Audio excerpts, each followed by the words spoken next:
What's going on, Chuckleheads? I am Carlo Guadagnino. This is the Dingo Talk Alumni Tour. My guest this week is Ken Beto, class of 1977. Well, I've been a Bethanian, Carlo, all my life. I ran the intramural track meet. I was a math tutor. I worked as a waiter at the cafeteria. I gave tours to the admissions office. And so I majored in math and for a minor economics, but we also really started the computer science department. So I knew that. And they also, Bethany teaches you how to think. We're not going to technical school where you learn how to tighten screws and do that. It gives you an opportunity. Look at you yourself. You're an entrepreneur. You're doing this. My hat's off to you and what you're doing. You're taking. Said Bethany's a place where what appears to be ordinary blossoms to be extraordinary. What's going on, Chuckleheads? I am Carlo Guadagnino. This is the Dingo Talk Alumni Tour. My guest this week is Georgia McBride, class of 2016. Georgia's going to tell us everything about how she got to Bethany, what she did here, and what she's doing now. But without further ado, this is Georgia McBride. You want to know by now. You want to know by now. You want to know by now. You want to know. You want to know. You want to. What's going on, Chuckleheads? I am Carlo Guadagnino. This is the Dingo Talk Alumni Tour. My guest this week is Mariah, right? Maria? Yes, Maria. Maria, I got to mess with you. Maria, Georgia. Everybody knows her. It's Georgia McBride. Yes. Class of 2016. Georgia, thank you for joining us. I'm going to call you Georgia through the whole show because that's what Please do. Please Georgia. do. So we're going to do this the same way we do every week. Georgia's going to tell us how she made it to Bethany, what she did while she was here. Take a break, come back, talk about that damn test, and then move on to everything she's done since. So how did you find your way to Bethany? Funny thing is, as everybody knows, I run track, and Coach Upton has been trying to get me to go up to school and do an on-site visit, but due to track meets and high school, I couldn't make it. So he sent out the legend. Shout out to Jody Boda. Jody Boda, if you guys don't know, she's also a track star at Bethany, and she came out to one of my regional meets, and she stayed the entire meet. We chopped it up. We had a great conversation, and I just loved fellowship that we had. And I was sold right then and there. I believe I texted Jody and I was like, let Coach Upton know that I'm ready to be a Bison. And that following week, I got my letter and showed up to that big mountain up there. So academically, what was there a change from you coming from high school to college, or were you already prepared for what Bethany was going to throw at you? I was a little prepared because I took like pre-psychology classes when I was in high school, so it wasn't too much. The only thing was I had to learn more of a balance going into college in comparison to high school, learning how to balance my free time and use that to study more, as well as I had sports at the time, so I had to learn how to balance all that out. Any study tactics? To the freedom. Any study tactics or time management tactics you want to share? Funny thing is, I don't want to admit this, but it's true. I crammed a little bit, and that kind of worked for me. But then I realized I was like, I'd rather take out the proper steps to line out my planner and take time out to study when I needed to. And then flashcards also worked out for me. And then I have a photographic memory, so I was able to like play on with different words and phrases throughout psychology, and that helped out a lot. So track, you're pretty successful. You have a pretty successful career. Yeah, it was a good one. How did it go? Let's go freshman year to senior year. How did it unfold? Freshman year, as always, I felt like I had to prove myself because, a lot of the seniors at the time, they had seniority and they would try to make it seem like, oh, well, I'm a senior and you're going to do what I say kind of thing. And I was never one to bow down, you know me. So I was like, I'm here for a reason and I'm going to show you why I was here. Not in a cocky way, but it was more of like a competitiveness that, that helped us push each other. And then freshman year, I came out and I won 3 awards for the ECAC, which is the national, well, not the national, but the regional championships. And I got it in the 200, the 400 meters, and the 4x1. And then sophomore year was a hard year for me because I tore multiple ligaments in the left side of my foot at WVU. So a lot of people that know that are athletes that have dealt with like injuries, I was a little down the dukes. I was like, do I still have it in me? Am I able to do this? Like this therapy sucks basically. But with my great teammates, they motivated me, and my coach Upton and Coach Gwynn, they were like, you got to do this, go to PT. Came out, and it was a phenomenal season. I think my best year of all time would have to be my junior year when I set and broke the 200-meter record, which is still there at this moment. And it's just one of the monumental times for me because it was like, I didn't know I was going to run that time that day. I just knew it was going to be a big day, a great day for everybody. And then once the gun went off, everything was just tunnel vision. And my best time was a 25 mid, I believe. And it's still sitting there. So good time. So track was one part of the Bethany experience. You also went Greek. Yes. Was that something on your radar coming in? And why did you end up going FIMU? Actually, coming from a family that is a part of several different Greek lives, at first I was like, no, I just want to find my own. I don't want to do Greek life. But two of my best friends, Michaelis and Kristen, we were like, you know what? Let's do it together. So we went through Rush. And before we went through Rush, we knew Ariel and Shelby and Kendra, who were also FIMU members at the time, and they welcomed us in with open arms. And I was like, you know what? At first, I wasn't going to go into a sorority, but these girls feel like I already know them, and I'm ready to call a place home besides Bethany. And ever since I went FIMU, it's just been a great community. I've gained a lot of family and friends throughout FIMU. I have several littles and grand littles, which I love and appreciate so much. And even once I graduated, I still connect with FIMUs from all over the world, which is cool. I know that we were big, but I didn't know that we were that big. So it's really cool to connect with them and see like what they did at their school in comparison to what we did at Bethany. And there was that building across the street from where I live. Is there any stories you want to tell about some times down there at Bubba's?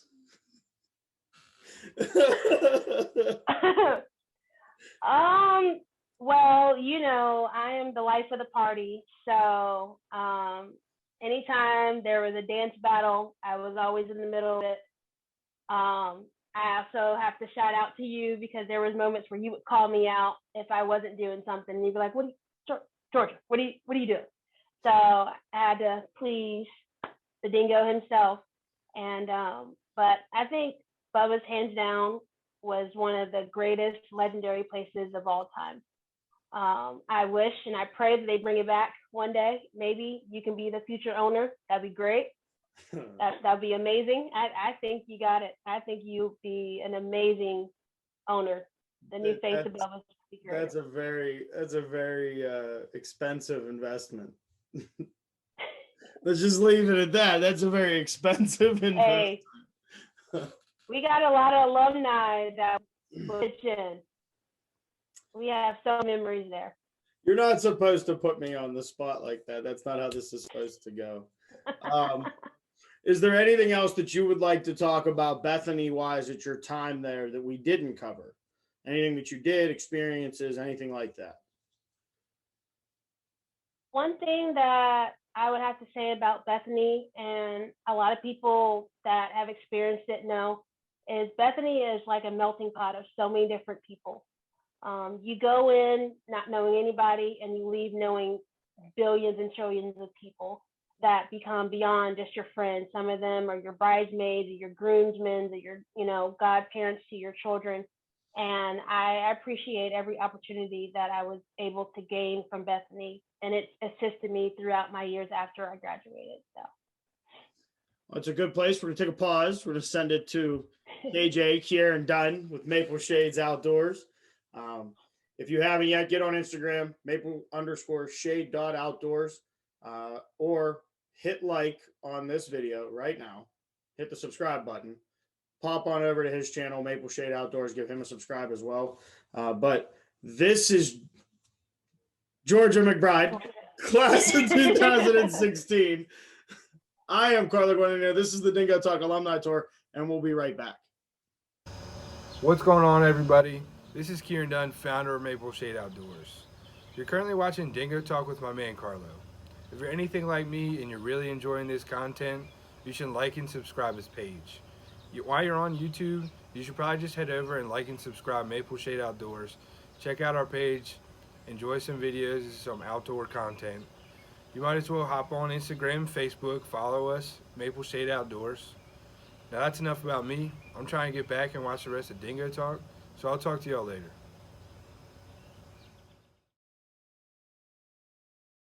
What's going on, Chuckleheads? I am Carlo Guadagnino. This is the Dingo Talk Alumni Tour. My guest this week is Georgia McBride, class of 2016. We left off. We were talking about everything Bethany. We were into, and she tried to talk me into buying the bar, which is why we had to take a break. And so now we're going to talk about the test that connects us all, the comprehensive exam that you need to take to get out of Bethany with a degree. You took yours in January, so you had that extended time frame, where we're not in school to study. Did that work for you? Was that better? Actually, it was. It was more of a balance though, because I had to come back anyway because of track. We had indoor season still going on, so it was like I had to balance studying and then going to track practice, or vice versa. But special shout out to all of my Find Me alumni, because they passed down so many composition study guide notes and stuff like that, and I was able to help out the other kids that were studying with me for comps, so it was great. So you take studying process was the studying process is the easy part when you do. I wouldn't say it was easy, because there was moments where, I'm a night owl, so I can stay up like no other, but there was moments where I would stay up and just constantly review, and I'll be sitting at breakfast and I'm reciting everything, and I'm just like, I can't wait till this test comes. I can't, like, my brain is about to explode. So how did the test? Obviously you passed the test, but how was it for you once you took it? The best way to describe it, it was like walking on pins and needles, literally. I was confident that I was going to do well, but to walk in that room and see a desk and everything's like extremely quiet, it was just like nerve-wracking. I was just ready to get the test done and go to the next session, which was the second written day. But that first day was crucial. I remember us all walking out to go eat lunch, and you would have thought it was like a Walking Dead episode, because we were just all just gone. Like, we were ready to go to sleep, just out of it. That so 3 hours didn't feel like that. And then day two, you get through day two of writtens. How did orals go for you? Orals was great. I had Dr. Hall, so shout out to Dr. Hall, the GOAT. I had Pandal. He was great. Orals was fine. It was I would say day two, because as you know, you have that 3 hour waiting session and you don't want anybody to call you. And I had people calling me and I'm thinking, oh my God, I failed. And I'm like, why are you? And they're like, oh no, I just want to know if you passed. I'm like, I don't know if I passed yet, because you keep calling me when you're not supposed to call me through this 3 hour period. But once it hit 9 o'clock and I was like, okay, I'm in the clear, I was good after that. I was like, I'm ready for orals. I got mine done early. I think mine was like 10 a.m. in the morning. So I was like ready to go. It was freezing, but I was like, I was ready to pass. The funny thing is, I didn't find out that I passed with distinction until after graduation, when I got my letter, because they were like, oh yeah, you almost passed. You were with distinction, you were missing by 2 points. I was like, you could have just said I passed. You didn't have to say I missed by 2 points. Yeah, and you then, have to tell me. Right. And then I get a letter and it's like, oh, congratulations, you passed your composite exam with distinction. I'm like, oh, great. I appreciate it. But you didn't have to let me know during comps. Oh, you just passed during 2 points. Okay. So you get to graduation. We graduate together. We walk across the stage. Yes. Everything's happy, go lucky. Yeah. What is the next step for Georgia outside of Bethany? Oh man, I went straight into grad school. Right after graduation, I was accepted into Grand Canyon University for their psych program, studying psychology with emphasis on life coaching. As everybody knows, if you follow me on Instagram or Facebook or even Snapchat, I'm a very motivational person, inspirational person, and it goes hand in hand with my degree. With me doing that, I was able to work in the school system with kindergarten and fifth graders to make sure they were meeting the grade levels they were supposed to within reading, math, as well as studying their behavioral modification and making sure that they are on the level that they need to be. And recently, I moved from Virginia, and now I'm in North Carolina, where I am a child development specialist and youth educator. And I'm doing the same. Whoa. I'm going to put you on the spot. You don't get to just cut through this. Like, we're not going to talk about the fact that you applied for this job. As you're going to lead to a question. So how did COVID affect you with your former position that you tried to sneak out of? Okay. I'm going to say everything real quick. No, I got you. Oh, you did. COVID, that son of a biscuit. So I recently applied for this position a year ago in March for an elementary school as a child development specialist. And due to COVID and certain regulations, they didn't want to, mix the teachers in with the kids and everything. So I was on standstill. With that, you would think that it would have an effect on me. It actually boosted me up even more because I was able to work with my youth athletes as a life fitness coach. And with that, a lot of people don't realize the stigma that athletes go through. We go through depression, anxiety, and stress, and so many other things, especially at a young age. So I was able to work with my athletes that were battling with that and turn their negative triggers into something positive. And then to your March, I get an email saying like, hey, your application and resume has been re-entered into the portal. And I'm like, what? What portal? It's been a year. And to get the acceptance, and I came to North Carolina for the interview, and they were like, we want you to start. How soon can you start? I was like, well, how soon do you need me to start? They're like, well, we need you in 2 weeks. I'm like, geez Louise. So it was like, I had to finalize things with the job that I had and, find living arrangements and pack up everything and learn the area a lot more within like a weekend, because that following week, that was my first day. And I've been working at the school for almost a year now. Well, not a year, but a month, and it's been going great. It's great. It's been going really good. I appreciate it. And you're in the process of getting your certification for fitness down in North Carolina, or just in general?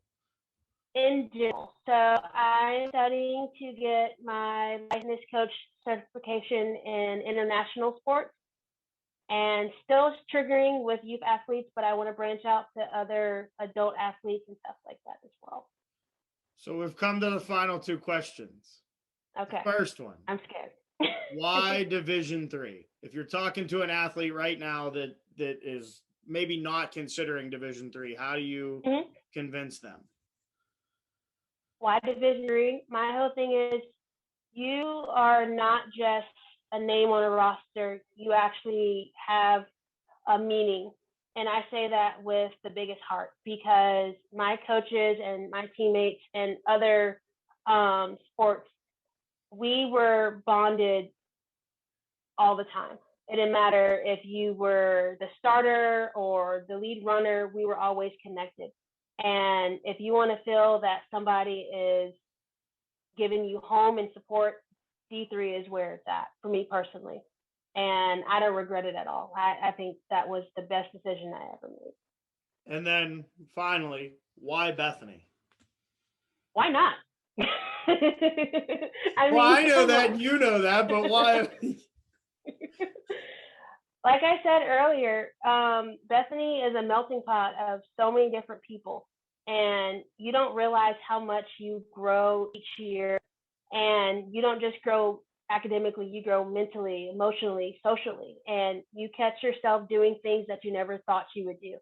like going abroad or taking a Spanish class or, joining a fraternity or sorority. And with that, you gain other family members to your personal life. So I would say Bethany is the place where you discover yourself and continue to grow into the new self each year. Well, Georgia, thank you very much for taking time out of your schedule to be with me today. Yes, sir. We got to send it to that guy, bald guy down there, Harry Chambers. Tell us about his store. Because if Chambers doesn't have it, you don't need it. And if you've ever been to Bethany, but you've not stopped at Chambers, you didn't actually come to Bethany. It's impossible. But thank you very much. This has been Georgia McBride, class of 2016. I am Carlo Guadagnino. This is the Dingo Talk Alumni Tour. Harry, take it away. You've just watched another exciting episode of Dingo Talk, recorded in the secret lair deep in the hills of Bethany, West Virginia. Let me give a shout out to my man Don over at Maple Shade Outdoor. He's got some great stuff going on over there on YouTube and Instagram. Please make sure you check him out. Also, now available as promised, we have the second edition Bethany, West Virginia Mushroom Capital of the World t-shirts and our Chambers General Store. If we don't have it, you don't need it t-shirts. Available in all sizes. So make sure you stop by the store for a t-shirt, breakfast sandwich, or sausage, biscuits, and gravy, and make sure to check out those daily lunch specials. Now back to you, Dingo.